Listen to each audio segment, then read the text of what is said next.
The air in the CNN studio felt charged, like a storm was about to hit. Viewers across the nation tuned in, expecting just another political exchange. What they got instead would become the most talked-about confrontation of the year.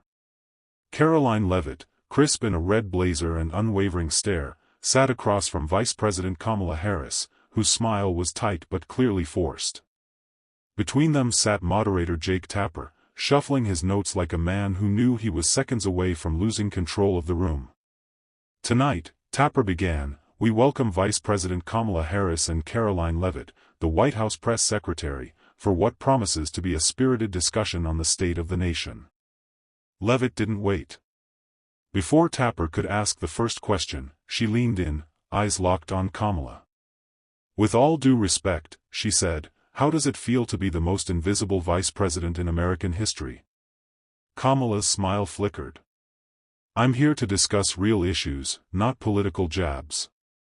But Karoline wasn't done. "You're not discussing anything," she snapped. "For 3 years, you've been hiding behind soft interviews and photo ops. Border crisis? Inflation? Crime spikes? You're nowhere to be found, except when it's time to take credit for things you didn't do." Gasps echoed from the studio audience. Tapper tried to interject, but Leavitt steamrolled ahead. "You swore an oath to serve this country. Instead, you serve headlines and safe spaces. You stand behind podiums and talk about unity while cities burn and families break. You're a disgrace to the office you hold." Kamala straightened in her seat. "I won't be lectured by someone who's been in Washington for 5 minutes." Leavitt didn't blink. "No, you'll be held accountable by someone who doesn't owe anyone in this town a thing." The temperature in the room dropped. Viewers at home leaned closer to their screens. The confrontation had begun, not with subtlety, but with fire. And it was only getting started. Tapper cleared his throat. Let's move on to policy specifics." But the audience wasn't thinking about policy anymore. They were watching a young firebrand take direct aim at one of the most powerful women in America, and refusing to back down. Karoline didn't come for a debate. She came for a reckoning. Kamala Harris's expression hardened. The vice president, known for her carefully measured words and calm media appearances, was now facing something unfamiliar: direct, unapologetic confrontation, on national television. She leaned forward, voice tight and controlled. "You think standing behind a podium and slinging insults makes you a leader, Ms. Leavitt? It makes you reckless." Karoline smirked. "No, ma'am. It makes me honest, something this administration seems allergic to." The studio audience murmured, some clapping, others shaking their heads. Jake Tapper raised his hand, but no one was listening anymore. Kamala adjusted her blazer, eyes narrowing. "You want to talk about honesty? Where were you when the last administration tore families apart at the border? Where were you when real threats to democracy marched through the Capitol?" Karoline leaned in, not missing a beat. "You mean when your own party turned a blind eye to violent riots in cities across the country? When you told America that protests should continue, even as businesses were looted and police were attacked? That Kamala Harris?" The audience gasped. Kamala's jaw tensed. "You've spent your term dodging hard questions and smiling in soft interviews," Karoline continued. "You had a chance to lead. Instead, you vanished every time the country needed answers." Kamala finally broke her silence with steel in her voice. "You think leadership is about Twitter clips and cable ratings? I've spent decades fighting for justice, long before you ever walked into a briefing room." Karoline shot back, "And yet, after all those decades, Americans are more divided, more unsafe, and more frustrated than ever. That's your legacy." Tapper tried again. "Let's shift to the topic of the economy." "No," Kamala interrupted, turning to face Karoline fully now. "You want to play this game? Let's go. Tell me what you've actually done, what experience you have beyond throwing tantrums on conservative media." Karoline didn't flinch. "I may not have been here long, but at least I haven't wasted decades making speeches that say nothing and solving problems that never get fixed." The crowd erupted, some booing, others cheering. The debate had stopped being civil. Now it was war. And both women knew, this wasn't just about politics anymore. It was about legacy, power, and truth. Kamala Harris had spent a lifetime crafting her image. Karoline Leavitt had just set it on fire. For a brief moment, there was silence. Jake Tapper looked stunned, his script forgotten. The camera operators exchanged quick glances as if unsure whether they were still broadcasting a debate or capturing the beginning of a political implosion. Kamala Harris broke the silence with a measured breath. "You stand here and speak with arrogance, Ms. Leavitt, but the truth is, you don't understand the burden of real leadership. It's easy to criticize. It's much harder to carry the responsibility of a nation." Karoline leaned back slightly in her chair. "That's funny. Because the American people don't see you carrying anything. They see you dodging responsibility, hiding behind talking points, and letting crisis after crisis escalate while you give speeches about equity and intersectionality." Kamala blinked slowly, visibly annoyed. "This isn't a campaign rally. It's a serious conversation. If you want to scream into the void, go back to partisan television." Karoline tilted her head, her voice calm but piercing. "You mean like the late-night comedy shows you appear on while the southern border collapses? Or the soft podcasts you grace with stories about your childhood, while inflation eats away at Americans' paychecks?" The audience was still. The tension was so thick it could be cut with a knife. Kamala's jaw clenched. "What would you even know about governance? About diplomacy? I've sat at tables with world leaders. I've been in rooms where decisions change history." "You've been in those rooms," Karoline said sharply, "but all we've gotten is photo ops and silence. You want credit for showing up, not results. That's not leadership, that's branding." That line hit hard. Kamala's face remained stoic, but the flicker in her eyes revealed a crack in her armor. She opened her mouth to respond but stopped herself. She looked down briefly, then turned to Tapper. "I don't think this is a productive use of time." But Tapper, who had stayed mostly quiet until now, looked to Karoline, then back to Kamala. "The audience might disagree, Madam Vice President." A few people clapped. Kamala glanced toward them, her lips tight. Karoline turned toward the camera. "The American people are tired. Tired of being talked down to. Tired of being told everything's fine when it clearly isn't. And most of all, tired of leaders who disappear when things get hard." Kamala's voice was suddenly colder. "You're young. You'll learn." Karoline didn't look away. "Maybe. But I won't learn to lie and smile while the country burns." The room didn't just shift, it ruptured. The gloves were off. The tone had changed. This wasn't just a debate anymore. It was a challenge to everything Kamala Harris claimed to stand for. And Karoline Leavitt was just getting warmed up. Kamala Harris straightened her back and crossed her arms in a gesture of composed defiance. Her voice lowered but turned more deliberate. Polished like a prosecutor reclaiming the courtroom.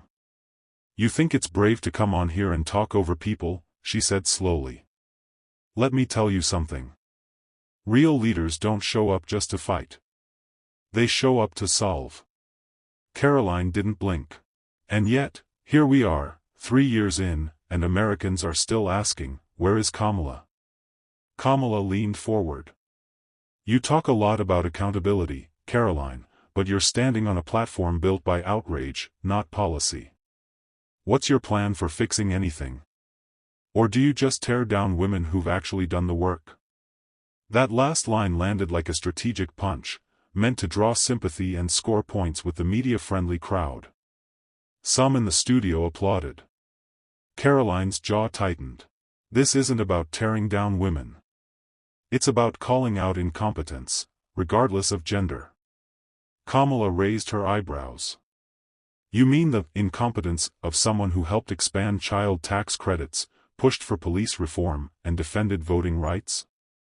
Karoline replied sharply, you mean the empty speeches while crime spikes and police departments are understaffed? Or the voting rights tour that somehow forgot the border crisis and inflation? Jake Tapper cleared his throat again, nervously eyeing the clock. But Kamala pressed on. You've never governed. You've never had to look a mother in the eye who lost her child to gun violence, or a farmer who's watching his land dry up from drought. Karoline snapped back, but I've talked to border agents who've watched their own government ignore them. I've met with parents who couldn't buy groceries last year.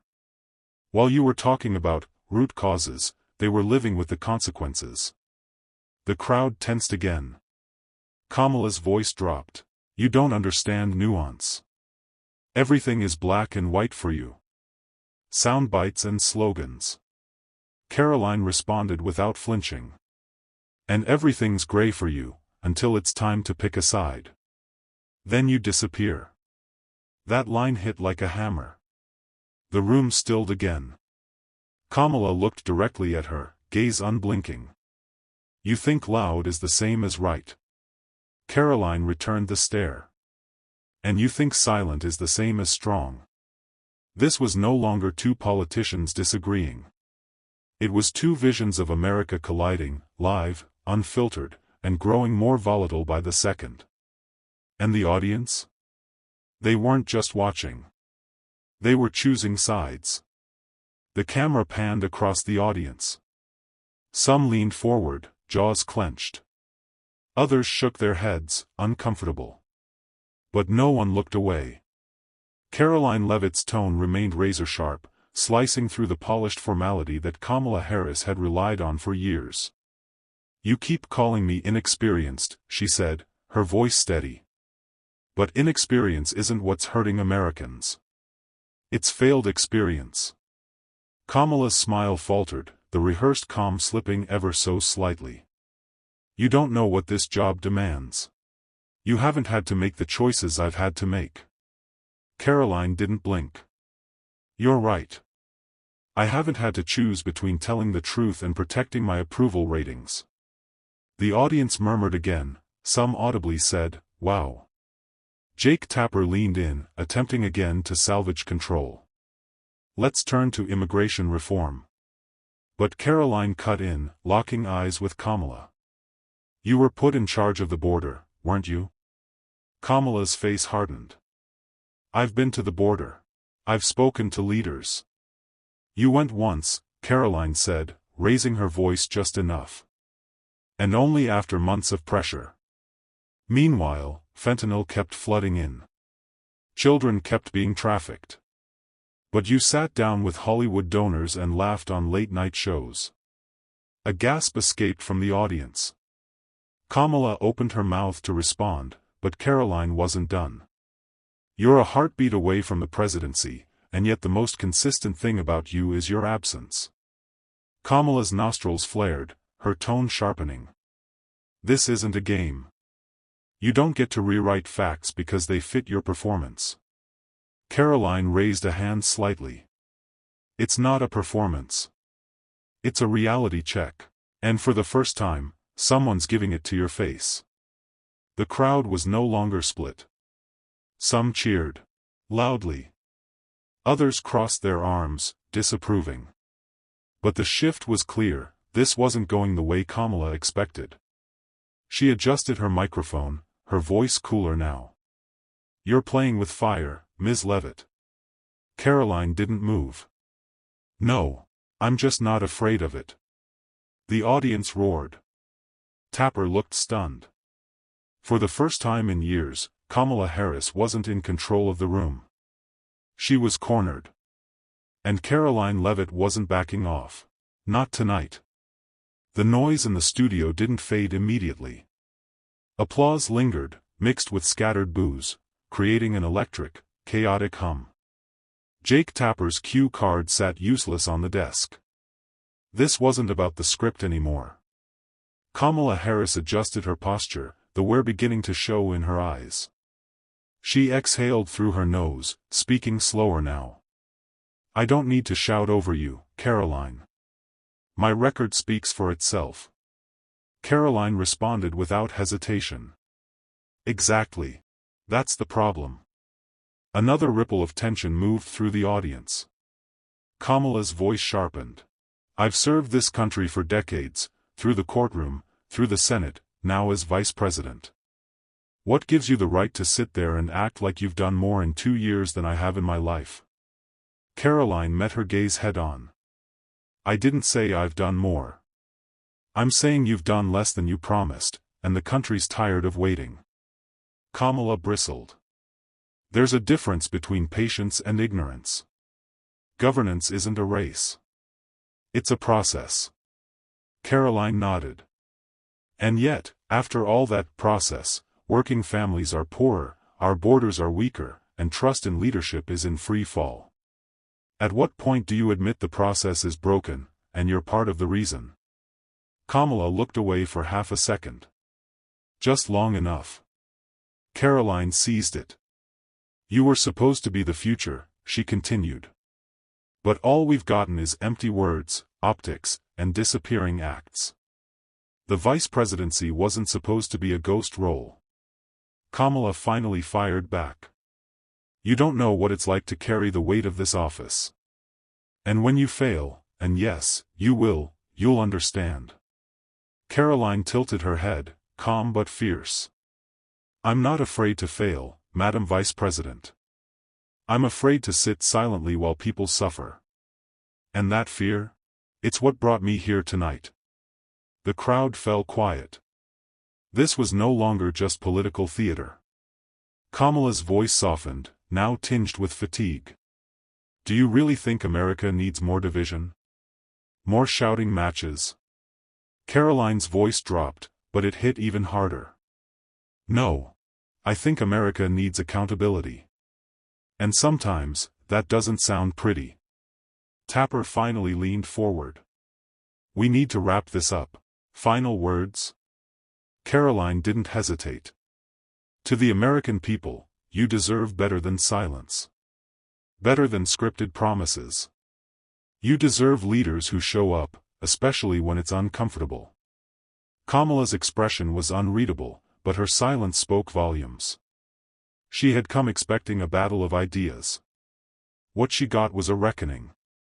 By the time the closing music played, social media had already erupted. Clips of Karoline Leavitt's cold-eyed stare and biting lines flooded X, formerly Twitter. Hashtags like #Karoline vs. Kamala and #WhereIsKamala began trending before the studio lights even dimmed. Some networks cut away early, others kept rolling, sensing something historic had just happened on live TV. Kamala Harris exited the stage swiftly, flanked by aides. Her team spoke in hushed, urgent tones. No post-show interview. No press follow-up. Just a calculated retreat. Her expression remained composed, but her walk lacked its usual steadiness. She had been hit, and hard. Karoline, on the other hand, lingered. She stood under the lights a moment longer, waving briefly to the crowd before walking out, head held high. Her phone buzzed non-stop, congratulatory texts, interview requests, reposted clips, even messages from prominent conservative figures praising her for doing what no one else dared. Within an hour, Fox News aired a montage of her sharpest moments from the debate with the headline: Karoline Leavitt dismantles Kamala Harris, point by point. CNN was split. Some anchors called the moment a disgraceful ambush, accusing Karoline of disrespecting the office. Others, more cautiously, admitted Kamala had seemed unprepared and visibly shaken. By midnight, political commentators across both sides were forced to address the shift. Kamala looked like a politician, one analyst said on a panel. Karoline looked like a disruptor. She crossed a line, another retorted. Maybe, the first one replied, but sometimes crossing the line is what it takes to move it. Meanwhile, voters weighed in. In Iowa diners and California coffee shops, people debated the exchange. Older Americans found Karoline disrespectful, but younger voters, especially independents, described her as bold, unfiltered, and exactly what we need. A flash poll released the next morning showed a dramatic shift in name recognition. Karoline Leavitt's profile had skyrocketed overnight. Kamala's approval? It dipped. Slightly, but noticeably. And perhaps most importantly, for the first time in her career, Kamala Harris wasn't just being challenged from across the aisle. She was being outshined by a voice that didn't play by Washington's rules. And that voice had just begun to rise. The next morning, the White House was in quiet chaos. Senior aides to the vice president huddled in her office, eyes locked on polls, clips, and headlines that refused to go away. Kamala Harris sat in silence, her coffee untouched. The sunlight spilling through the windows didn't soften the mood, it only made the fatigue more visible on her face. "This will pass," one aide said, not sounding convinced. Kamala didn't look up. "It won't." She wasn't just dealing with a poor debate showing. She was facing something worse, a sudden fracture in her image, an image carefully curated over decades of public service, now stained by a single night of exposure. Meanwhile, across town, Karoline Leavitt was walking into the West Wing. Confident. Energized. Greeted by firm handshakes from administration allies who hadn't dared praise her publicly but were quietly impressed. She had rattled the political class, and they knew it. In the press briefing room, a reporter asked bluntly, "Do you think your tone was appropriate last night?" Karoline answered without blinking. "What's inappropriate is pretending everything's fine while Americans struggle. What's inappropriate is ghosting the nation when the heat rises. I said what millions are thinking, and I'm not sorry." That clip alone racked up millions of views. Kamala's defenders tried to reframe the narrative. "She stayed composed under attack," one tweeted. "She refused to stoop to Karoline's level," said another. But even sympathetic journalists couldn't ignore the fact that Kamala had been on defense the entire time. In Congress, Democratic strategists met behind closed doors. Whispers of concern grew louder. She looked tired. She let Karoline dictate the tempo. She didn't own the room. None of them said it outright, but it was clear, the debate had shifted how Kamala would be seen heading into the next election cycle. And Karoline? She wasn't just a press secretary anymore. She had become a symbol, a sharp-tongued, unapologetic, disruptive force. A rising star for some. A threat to others. But impossible to ignore. She returned to her office and sat by the window, watching the Capitol in the distance. No one had expected her to dominate the night. And now, no one knew how to stop her. By daybreak, every major media outlet had declared the night's clash the moment that may define the year in American politics.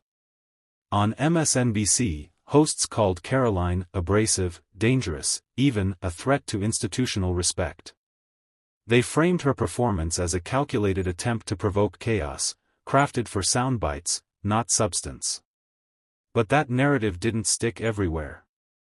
On cable networks like Newsmax and Fox, the tone was celebratory. "She said what nobody else would dare say," declared Sean Hannity. "Kamala was exposed," echoed Laura Ingraham.